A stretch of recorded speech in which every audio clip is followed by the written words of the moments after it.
Kalau utang gimana nih? Kalau kita lihat utang 2 tahun ini cukup besar, apakah memang kita mau restro atau kita apa yang akan kita lakukan untuk bayar utang? Ini kan tiba-tiba jadi menteri langsung bayar utangnya gede banget gitu. Gimana? Kenapa Anda khawatir tentang utang? Ya maksudnya bayar utang kan uangnya nggak cukup. Kata siapa? Kalau Anda belajar fiskal kan tahu rasio ukuran satu negara bisa bayar utang seperti apa. Kayak mau atau mampu. Jadi rating agency melihat kita dua, itu sebetulnya mau atau mampu. Dia akan memakai berbagai macam indikator macam-macam, tapi sebenarnya hanya dua itu. Satu apa? Defisit to GDP ratio ya, untuk bulan tahunannya, sama debt to GDP ratio. Ya, masih aman itu. Kita lihat yang paling strict katanya di mana? Maastricht Treaty kan. Berapa defisit to GDP-nya? 3%. Debt to GDP ratio-nya yang dianggap aman 60%. Ya. Kita berapa? Defisitnya di bawah 3%. Ya. Tax ratio-nya di bawah 40%. Jadi dengan standar internasional yang paling ketat pun kita masih prudent. Lihat negara-negara Eropa, semua mendekati 100. Kenapa Anda khawatir tentang utang? Di depan Sarasihan 100 ekonom, Menteri Keuangan Purbaya berbicara mengenai utang negara ya. Ya, maksudnya bayar utang kan uangnya nggak cukup. Kata siapa? Nah, soal utang gimana nih? Kalau kita lihat utang 2 tahun ini cukup besar, apakah memang kita mau restro atau kita apa yang akan kita lakukan untuk bayar utang? Ini kan, nah ini menarik sekali ya. Ketika Pak Purbaya ditanya oleh salah satu apa namanya, ini ditanya mengenai tentang utang. Nah, ini apa jawabannya Pak Purbaya ya? tiba-tiba jadi menteri langsung bayar utangnya gede banget gitu. Gimana? Kenapa Anda khawatir tentang utang? Ya maksudnya bayar utang kan uangnya nggak cukup. Kata siapa? Kalau Anda belajar fiskal kan tahu rasio ukuran satu negara bisa bayar utang seperti apa. Bayar mau atau mampu. Jadi rating agency melihat kita dua, itu sebetulnya mau atau mampu. Dia akan memakai berbagai macam indikator macam-macam, tapi sebenarnya hanya dua itu. Satu apa? Defisit to GDP ratio ya, untuk tahunannya, sama debt to GDP ratio. Ya, masih aman itu. Kita lihat yang paling strict katanya di mana? Maastricht Treaty kan. Berapa defisit to GDP-nya? 3%. Debt to GDP ratio-nya yang dianggap aman 60%. Ya. Kita berapa? Defisitnya di bawah 3%. Ya. Tax ratio-nya di bawah 40%. Ya. Jadi dengan standar internasional yang paling ketat pun kita masih prudent. Lihat negara-negara Eropa, semua mendekati 100% sekarang. Amerika ada 100% debt to GDP ratio-nya. Jepang 275%. Singapura di atas 200% ya, hampir gede banget. Besar, betul. Jadi dari ukuran itu harusnya saya aman. Jadi Ibu nggak usah terlalu panik. Saya nggak panik, cuman kan ini mewakili masyarakat yang kepanikan gitu. Artinya kita ajarin masyarakat bahwa kita aman dan saya nggak akan tembus 3% deficit to GDP ratio anytime soon. Nggak akan saya rubah itu. Itu saya akan jaga terus tahun ini, tahun depan. Ya. Nanti kalau tumbuh kita udah 7%, misalnya 7%, kita pertimbangkan perlu nggak kita kurangin pajak atau perlu nggak kita kurangin debt-nya atau perlu nggak kita tambahin debt-nya untuk nembus 8%. Yeah. Tapi kan hitungannya clear di atas kertas. Yes. Kalau saya sudah 7%, saya naikin sedikit, orang juga happy. Tapi kelihatannya pertumbuhan bakal tinggi sih. Kenapa? Gara-gara mau dipotong anggaran, semua belanja nih, lagi rame sekarang. Kalau dilihat semua kementerian langsung belanja. Belanjalah sebanyak-banyaknya, tapi ingat kantong sendiri, jangan betang. Artinya gini. Oke, Mas. Perlu untuk mendorong pertumbuhan ekonomi. Oke, baik. Kalau kita kenain pajak di mana-mana, semuanya kenain pajak, kawinan. Nah, soal utang gimana nih? Kalau kita lihat utang. Baik, selamat datang Pak Purbaya. Tuh, luar biasa kan? Sudah mau ke depan masih banyak yang hadir di sana. Oke, satu lagi yang juga menarik adalah. Kenapa Anda khawatir tentang utang? Baik, selamat datang. Jadi ketika ternyata hutang peninggalan Jokowi tidak masalah, ungkap Purbaya. Nah, soal utang gimana nih? Kalau kita lihat utang 2 tahun ini cukup besar, apakah memang kita mau restro atau kita apa yang akan kita lakukan untuk bayar utang? Ini kan tiba-tiba jadi menteri langsung bayar utangnya gede banget gitu. Gimana? Kenapa Anda khawatir tentang utang? Mendapat konsumsi yang lebih tinggi, Pak. Jadi itu juga ada kesenangan dari. Kenapa Anda khawatir tentang? Jadi Anda nggak usah takut kita tumbuh terlalu cepat sekarang.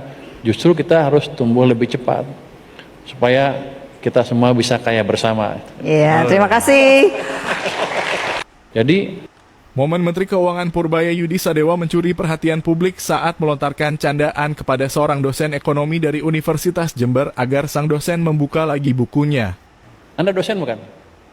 Dosen fakultas apa? Ekonomi. Buka lagi bukunya. Jadi gini, nggak apa-apa. Itu pertanyaan bagus sekali. Baik, terima kasih Ibu Afi. Saya Ciplis Gemakoriah, dosen Fakultas Ekonomi dan Bisnis Universitas Jember. Yang pertama Pak Purbaya, pertanyaan saya terkait dengan mekanisme burden sharing antara Bank Indonesia dengan Kementerian Keuangan. Bagaimana bentuk kebijakan terbaru atau real atau nyata dari bauran kebijakan fiskal dan moneter akhir-akhir ini? Yang pertama adalah terkait dengan dana 200 triliun ke Himbara, Pak. Kemudian yang kedua adalah salah satu fasilitas dari Bank Indonesia adalah kebijakan likuiditas makroprudensial di mana terjadi penurunan fasilitas dari GWM, giro wajib minimum, dari 9% ke 4%. Artinya berarti itu akan menambah likuiditas di pasar, Pak. Sehingga bagaimana Bapak mengkomunikasikan kebijakan ini supaya pertumbuhan ekonomi terus tumbuh, kemudian inflasi dijaga, dan sedangkan exchange rate atau nilai tukar kita tetap terjaga, Pak. Itu yang pertama. Kemudian yang kedua adalah bagaimana pemerintahan saat ini yang Bapak pimpin itu dapat sebisanya mengintegrasikan prinsip ESG, Pak, environment, social, dan government. Okay. Baik dari sisi perencanaan, pengawasan, dan pelaksanaan. Terima kasih, Bu Afi. Terima kasih, Bu. Silakan Pak, jadi mengungkap resikonya karena orang tuh selalu khawatir dengan hutang walaupun rasio-rasionya masih kita aman. Gimana Mas Purbaya? Wah, terus terang saya agak bingung karena pertanyaannya nggak kedengeran. Suaranya pelan. Saya coba tebak-tebak sedikit. Jadi membangun trust, ya itu penting. Kalau Anda pernah baca buku Macroeconomic of Self-Fulfilling Prophecy, memang ada seperti itu. Ketika orang menganggap atau berharap memprediksi ekonominya bagus, bisnis akan ekspansi, konsumen juga akan belanja itu. Jadi saya umumkan waktu itu bukan mau gaya-gayaan, saya taruh 200 triliun sebetulnya untuk membangun ekspektasi yang positif tadi. Tapi itu nggak ada gunanya kalau saya nggak langsung implementasikan. Makanya begitu ngomong dalam 2 hari uang masuk ke sistem. Ini masih ekspektasi. Tapi ketika moneter sudah bergerak, impact yang mulai kelihatan ke sistem, itu real impact yang bisa menimbulkan optimism, sentimen positif di masyarakat dan di perekonomian. Dan ini sudah terjadi. Kalau enggak tadi yang kurva tadi enggak akan naik ke atas. Itu kira-kira. Jadi menciptakan optimism kalau ngomong doang juga enggak ada gunanya. Sebentar ada runtuh. Kalau saya kan enggak ngomong. Ada langkah lanjutan nanti yang sebagian belum dibuka. Kecuali Anda bayar sama saya. Coba Anda lihat IHSG. Kan waktu itu dibilang akan hancur. Orang pasar tuh pinter-pinter. Mereka akan menganalisa perkataan saya seperti apa, kebijakan saya seperti apa. Mereka akan implement dalam bentuk posisinya di portofolio. Memang di sini ada saham gorengan ada kan. Tapi yang fundamental kan banyak yang besar-besar. Makanya indeks bisa naik ke atas. So, kalau ditanya gimana indeks to the moon saya bilang. Itu menciptakan optimisme juga. Akhir tahun ini berapa? 9.000. 10 tahun lagi ke depan berapa? 32.000. Orang bilang saya bohong ngomong sembarangan. Tapi itu berdasarkan dari pengalaman 30 tahun, 20 tahun terakhir lah, 25 tahun terakhir. Dimulai awal siklus bisnis sampai di belakang, di akhir siklus bisnis, tumbuhnya itu sekitar 4 sampai 5 kali. Terjadi seperti itu terus. Jadi saya pikir behavioral system nggak berubah, kira-kira segitulah. Jadi saya tebak-tebak manggis, bukan bertapa, bukan. Itu hitungan ekonomi yang ada persamaan matematiknya. Jadi kalau orang di luar nanti suatu saat, jadi yang ingin saya ajarkan adalah seperti ini, yang saya ingin ajarkan ke publik bahwa ilmu ekonomi adalah ilmu yang menarik. Kalau Anda pelajari dengan baik, Anda bisa mencapai level yang tadi, yang tinggi sekali, yang seolah-olah mendekati dukun. Itu kira-kira. Terus resiko. Jadi saya kan di riset lama sekali. Saya pelajarin itu terus, selalu mathematical based, statistical based dengan data yang clear. Terus tentang resiko. Ya, utang kita besar. Tapi siapa yang nggak punya utang negara lain sekarang? Besar juga kan? Kita akan coba terus melihat, mengacu kepada target acuan-acuan yang ketat dari ilmu fiskal yang ada di dunia. Dan sekarang kita termasuk yang paling disiplin, paling prudent. Dari situ pasti ada resiko yang lain. Tapi kan gini, kalau saya berhentikan utang, terus ekonominya turun terus karena nggak bisa ngebangun dan berantakan, dan ekonominya marat-marit kayak 1998, murah mana? Saya terbitkan utang dalam jumlah yang terukur dan ciptakan pertumbuhan ekonomi sambil menghidupkan sektor swasta saya. Bukan saya, sektor swasta kita bersama. Katanya, lu kalau bilang saya terus emang punya lu. Itu supaya orang melihat bahwa saya itu nganggap sebagai punya saya. Kalau saya itu saya rugi. Jadi saya berkepentingan untuk tumbuh semua. Murah mana? Kita 998 lagi atau maintain utang di level yang controllable tapi ekonominya tumbuh. Jadi itu masalah pilihan. Ini kan kita udah bukan hidup di surga lagi. Kalau kata saya baca satu di buku, masalah kita sekarang ada constraint-nya, semua supply terbatas. Kalau hidup di surga, saya nggak akan peduli yang lain-lain kan, kadang ada constraint. Jadi kita akan selalu menghadapi pilihan seperti itu, cuman pintar-pintar kita menghitung dan mengoptimalkan manfaatnya dan meminimalkan risikonya. Jadi risiko sehidup kita, seumur hidup kita akan selalu ada. Jadi Anda nggak usah takut, yang penting kita belajar dan berdoa juga. Terus yang ini, yang kedua burden sharing ya. Yang saya tangkap hanya burden sharing sama prudensial ya. Burden sharing saya nggak tahu kapan timbulnya, itu waktu krisis kemarin kan COVID. Kita dari istana nggak pernah minta burden sharing sebetulnya, karena itu jelas langsung menghilangkan seolah batas antara fiskal dan moneter. Sekarang juga ada perjanjian burden sharing kan. Saya sih nggak semaksimal mungkin tidak akan memakai burden sharing itu. Biarkan moneter, di pihak moneter jalan sendiri sesuai dengan pakemnya. Saya akan jalan dengan pakem-pakem fiskal. Kenapa bank sentral dipisahkan waktu dulu dengan pemerintah? Supaya pemerintah atau politik tidak mempengaruhi kebijakan bank sentral yang dampaknya bisa jangkanya panjang. Kalau politik kan 5 tahunan, maka dipisah. Kalau kita jalankan burden sharing terus, seolah menggabungkan lagi pemerintah dengan bank sentral, artinya bank sentral memonetize kebijakan fiskal. Itu yang nggak boleh sebetulnya. Itu di moneter tuh holy grail yang nggak boleh dijadiin satu. Tapi waktu krisis mungkin nggak apa-apa, tapi ke depan akan kita hindari sebisa mungkin. Kalau yang kedua apa tuh ya? Makroprudensial. Kayak gini aja. Anda kira-kira takut kan kalau saya injek uang ke sistem, apakah akan menimbulkan inflasi? Supply besar. Anda dosen bukan? Dosen fakultas apa? Ekonomi. Buka lagi bukunya. Jadi gini, nggak apa-apa. Itu tapi pertanyaan bagus sekali. Orang emang itu perdebatan di ilmu perekonomian. Nyetak uang atau menciptakan pertumbuhan ekonomi yang cepat menimbulkan inflasi apa enggak? Itu debatnya namanya neutrality of money. Apakah uang netral apa tidak? Ada yang bilang udah pakai rumus-rumus, ya netral. Artinya kalau Anda cetak uang maka Anda akan mendorong inflasi, kira-kira gitu kan. Tapi nggak selalu seperti itu. Karena kalau seperti itu maka bank sentral dunia nggak ada gunanya. Yang mereka kendalikan adalah uang. Kadang-kadang dicetak, kadang-kadang dikurangin untuk menciptakan pertumbuhan. Ada teori yang lebih bagus, yang lebih advance untuk menjelaskan apa yang terjadi di perekonomian. Mereka bilang gini, kira-kira